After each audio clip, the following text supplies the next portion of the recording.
Saya mengartikan kartu ini, saya jawab dulu. Ini dugaan saya.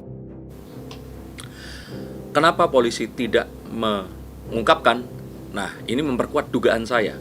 Karena kalau seandainya dia ini bunuh diri, sepertinya polisi akan segera mengungkapkan kalau ini bunuh diri lebih cepat. Maka jika polisi melakukan kehati-hatian seperti ini, dugaan kita ini adalah ada sebuah tindakan penghilangan nyawa. Dan polisi sangat berhati-hati untuk mengungkapkannya. Hal yang lain, coba kita lihat, ada juga atensi dari Kapolri, dan karena adanya upaya yang memang kalau saya kira ini lebih keras karena ternyata kasus ini kan menyita perhatian masyarakat. Maka sepertinya mereka ini setiap saatnya berusaha untuk menemukan bukti dan pembuktian baru. Dan sepertinya ini semua tertunda karena ditemukannya sebuah bukti baru.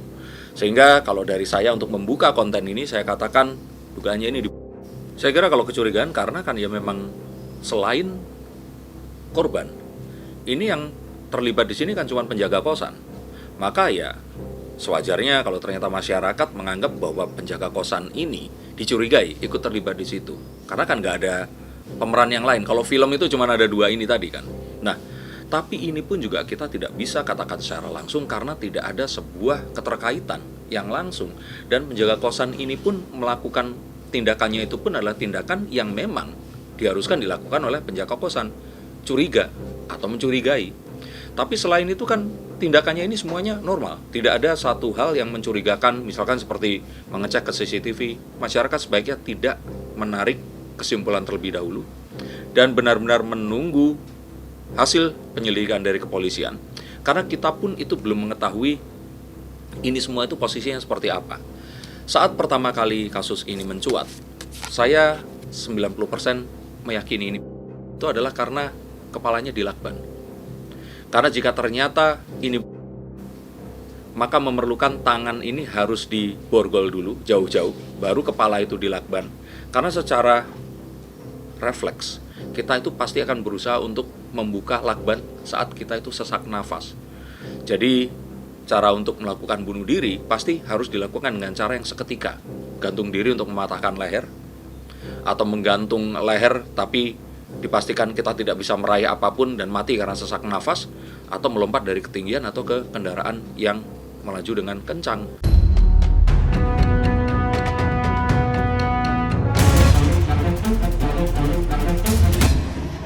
Lu juga ikut apa gue? Ikut apa gue?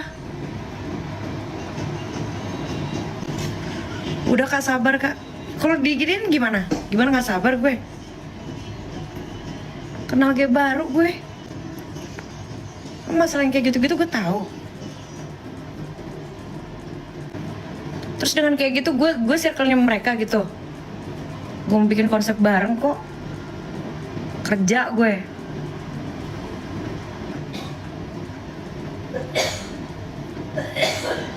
Gak mau gue ikut campur masalah orang, ngapain. Masalah gue sendiri udah ribet gue.